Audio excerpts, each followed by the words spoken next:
It's the unemployment challenge that we're focusing on this morning, and yeah, you may have seen all of the headlines about the economy on the front and some back pages, perhaps, with the editors and columnists. It's now time to look at this challenge we've got before us, and let's start from Abuja. Mark. Well, thank you, Chamberlain. We do have with us Mr. Adakole Jogi. Yes. He is a political economist, and you're welcome to Sunrise Daily. Thank you for having me. Well, unemployment is definitely a major challenge. The federal government has, one of the challenges for, for the federal government and state government and even the private sector. They're not left out of this because it affects us all. Yep. From what you've seen so far, do you think we're taking the right steps to tackle the challenge? Well, in all honesty, Mark, I think that those in political leadership or the political class are not paying the necessary attention to the problem of the challenge of unemployment in this country. I think we're a little bit lackadaisical or insensitive with our policy choices and with the lack of seriousness that unemployment the attention needs to be paid to the unemployment situation in Nigeria. Why do you say so? Yeah, if you look at our population, Mark, 20 years ago, our population has doubled. In 1988, it was 88.5 million. Now we're close to 180 million people. Mm-hmm.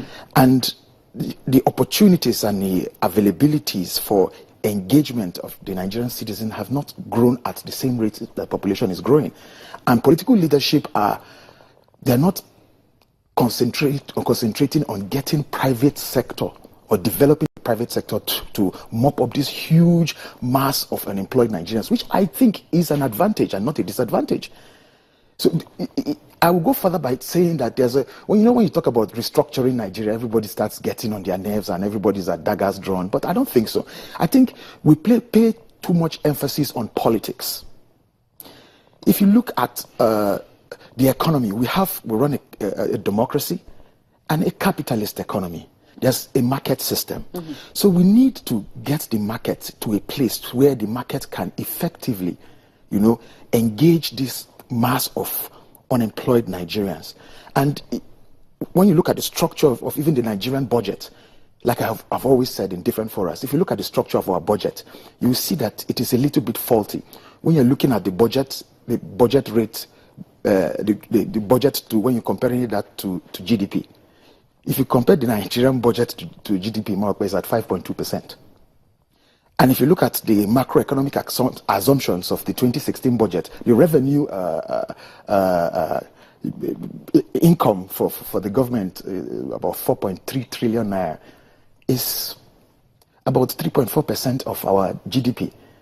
And especially if you compare us to emerging economies, maybe like South Africa, for instance, in 2015, South Africa budgeted $118 billion for their budget in 2015, and South Africa has a population of 88 million people, 55 million people, sorry. And then in Egypt budgeted $97 billion in 2015, and Egypt has a population of 88 million people. Nigeria has a population of 180 million people and a budget of about just in the region of $20 billion. So there's a problem. You cannot, for us to tackle unemployment, we must strengthen and increase infrastructure, investment on infrastructure. So aren't we seeing that already? It is abysmal. That's what I'm saying. It's still very small. It is negligible. It's like winking in the dark. So you keep having these cycles of conflicts and violence because the government is not effectively taking care of the citizenry. The business of government is to take care of the citizen. So I think government needs to pay attention more on the budgeting cycles. Government needs to provide, I like this social safety program that the government is intending to do, to engage 200,000 Nigerian youths, even though I think it's structurally defective. Mm-hmm. What are the criticisms for that? Because I was going to bring that to the fore. Well, I think first and foremost, I think we fail to learn from the past.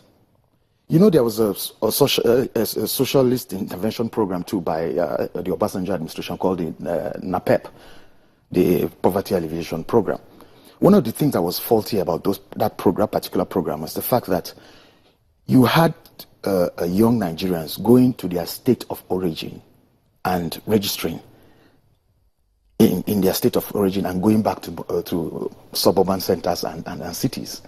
Now, this one, you say the state are supposed to deploy. Meanwhile, the state did not contribute in the planning process. So supposing a state like Nasarawa State needs more nurses, healthcare workers than teachers. So it's already defective. And then the process wasn't even transparent. And if you look at... Why do you say it wasn't transparent? After all, the people who are applying had to apply online. They called it voluntary. I don't know why they did that. But anyway, yes, they applied online.